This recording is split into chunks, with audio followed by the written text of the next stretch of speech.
Gerald Rosanga zanin phụ lệ đó em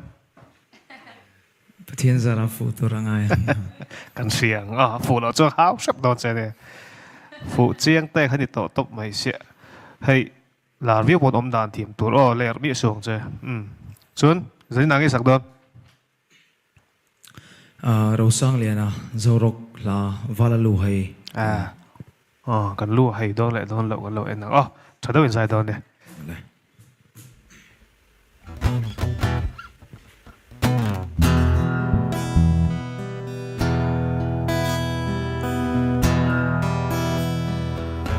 Asap ming loyang thang asap me lang ilayang sole sole local so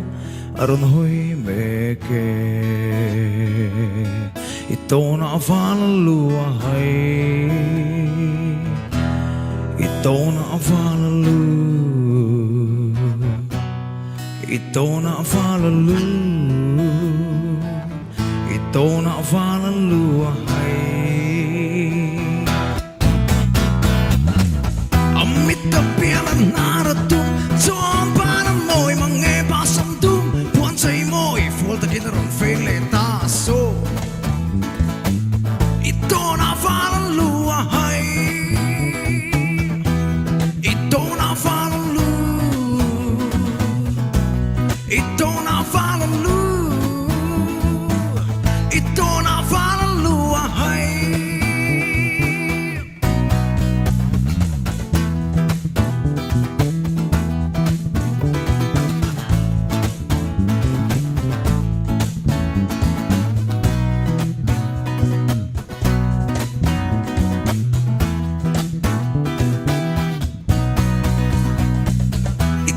Fake malamum John para mo'y mga soy selbo Tuy leo koren Pen kual sit suan lungiti oy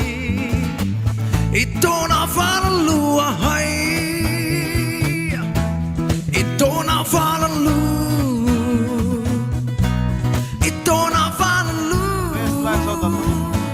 Ito na falang luwahay Tapialan naratum John para mo'y mga pasamtum Puan sa'y mo'y full ta kinaroon feeling taso Ito na falang luwahay Ito na falang lu Ito na falang lu Ito na falang luwahay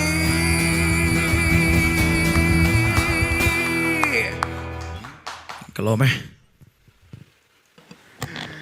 Purlo, Jela Rosa, Purlo, dewa en lui tum, poni taila Purlo, sim, isai ngai nom in I omil tur, tak itang thiam le pekin kasiana le mema puro sang liana puzoro kahi mizo zinga hian lapua thiam le la ahlahi rock genre an poni se nilo poni se thil sa thu hi thiam maya tin azai thiam dana po hi danglama ama o cheng chial ang lo nei sa bok ne nangina nangma oron danglam lutuka ina ama la iron thang le chat kai thang fu rem o fu chiang te khai ni de usim simin ka sia tuần chín à cho nên top 50 à cho nên là phụ chiang thâu bin cái gì à cho nên iron sanal em maya ikon phi boka cho maro chu Isaiah soi sel tuk tur tam lovin cái gì à Isaiah cho nên cái soi le soi no cái sira pani mi te hi an thiam thota cái ai soi tur nga zok an ni thina tiang a jon soi tur sheril zok bante in tai tok lo katia in phur ma in norle chin khanin Jela Rosanga zaya kha chang chuan anor lek emo apod lek emo kha aom thina chulai chu annal natur kha nal em tho si khan chang chuan in tarwal lo deuh thina ni mo kha kalo ui dewa chu ti lawa chuan a big takin nota base note ta kha khati ang genre na lutu kani khati ang iron kalte kha a tha katia gel rusanga o hi chu zopa hian a sial thlotin ka hria ma set hian kan hrilang che he icona hian tuna khovel YouTube khovel tun lai chuanin internet a that to wangin YouTube khovel a mi hriat lo tak poilo ni chho tawng mo ma se kan chapo ni atang hian kan tlak niam ngai a hnai ngal ti hriat tur ania as a ber youth icon kan thlang do na chuta chuan nang ma pon inun iu luka ngaya nulan local tamang nula lo po thil sang sang ron kal tamang he thil hian nang ma chaw ni lo midanga pon nianga maro chu chuan keima ni hi kan in control thei lo chuan niam zong in kan thang halang hi tai om tur kha chu i vong tlat lo chuan i musician khovel zai thiam te po an tlak chiat na ani ti kha hriala i thadewin competition lion ni ti hriala i hrisel da tengai poimo la eng chen ngei thlen don mo chu zai te chu inun kha film khurang chati kha ka chang ngoi du cha i zai thiam ve thlot ani kan lo me sự đó mi gel rau sang à cần lui phát thì hay lệ về cho nên chú kan lo me rồi thầu phụ best line đặt lót tục à rất là nít thiếm lệ mày là him iron tít chả lệ mày cái lâu inti hot đủ là cái mà ha chân chú expect khá sang anh đi mo kan base nó sẽ khá sang anh đi iron chân phụ chầu ta dễ là phụ luồn ta dễ là phụ chiang tệ hay lâu đi lệ ta anh po chú ni sẽ tiếng ấy giải chia đủ mi lâu mấy lệ lâu mò mấy giải trả chỉ có comment thấy đàn này mấy rồi sẽ gel rosang à amma sabberan i t-shirt mami ka enge khongain itilan du karinga hei hi kapa ani tilang role và tối là gì về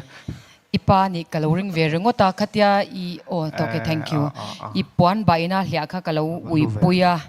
chungte mangai kalta te hi chutro an lu ema chuanin lutang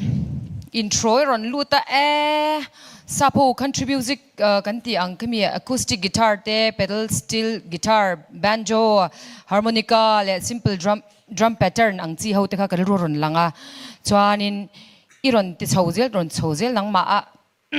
intro sa o te ron chhozel ta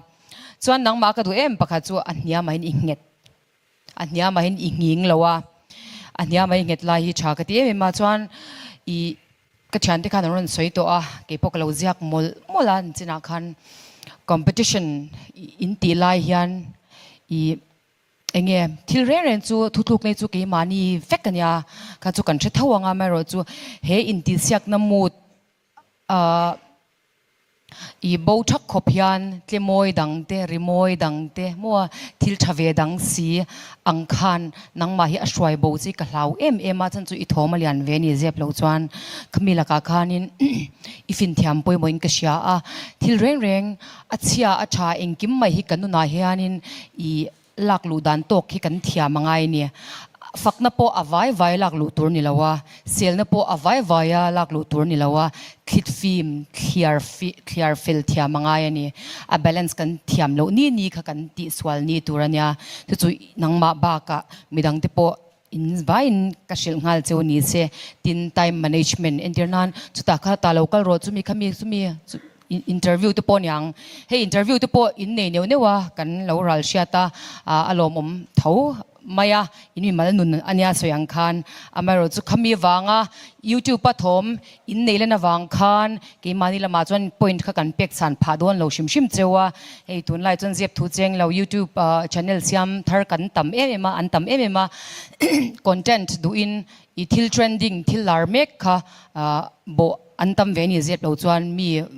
pois pasoi du na lam ni lovin do ta ni lawa khata khanin thil reng a chintok in shia thia mangaya soitur tama karek bung hokang izai thavia wa nol thei chui ni lawe kan lo me no